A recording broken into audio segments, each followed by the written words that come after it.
15 ବର୍ଷର ୱାରେଣ୍ଟି ଆସାମୀ ଗିରଫ। ନା ଶୁଣି ଭୟରେ ଥରୁଛନ୍ତି ଅପରାଧୀ। ଅପରାଧ କରିବା ତ ଦୂରର କଥା, ଭାବିବାକୁ ବି ଡରୁଛନ୍ତି ଅପରାଧୀ। ଗନ୍ଧିଆ ପୋଲିସର ପଞ୍ଛାରେ ଅପରାଧୀ ଖସିବା ହେଉଛି ବଡ଼ ମୁସ୍କିଲ। ଦବଙ୍ଗ ଆଇଏସି ସଲିଲ କୁମାର ପ୍ରଧାନ ହଜାଇଛନ୍ତି ଅପରାଧ ଦୁନିଆର ଅପରାଧୀଙ୍କ ନିଦ। ପୁଣି ଏକ 15 ବର୍ଷ ମାମଲାର ଅପରାଧୀଙ୍କୁ କାବୁ କରିଲେ ସଲିଲ କୁମାର ପ୍ରଧାନ।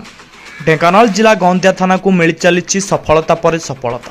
ସୂଚନା ଥାଉକି 2009 ମସିହାର warranty GR case number 189A 2009ର କେସ୍କୁ ନେଇ ଢେଙ୍କାନାଳ ଆରକ୍ଷୀ ଅଧୀକ୍ଷକ ସନ୍ଦୀପ ମଡ଼କରଙ୍କ ନିର୍ଦ୍ଦେଶ କ୍ରମେ ଆଇଆଇସି ସଲିଲ କୁମାର ପ୍ରଧାନଙ୍କ ସମେତ sub inspector Subrat Sahu, SI Ramesh Balmuj, constable Balaram ଓ ଥାନାର ଅନ୍ୟାନ୍ୟ ସାଥୀମାନଙ୍କୁ ନେଇ ଏକ ସ୍କ୍ୱାଡ୍ ଗଠନ କରାଯାଇଥିଲା।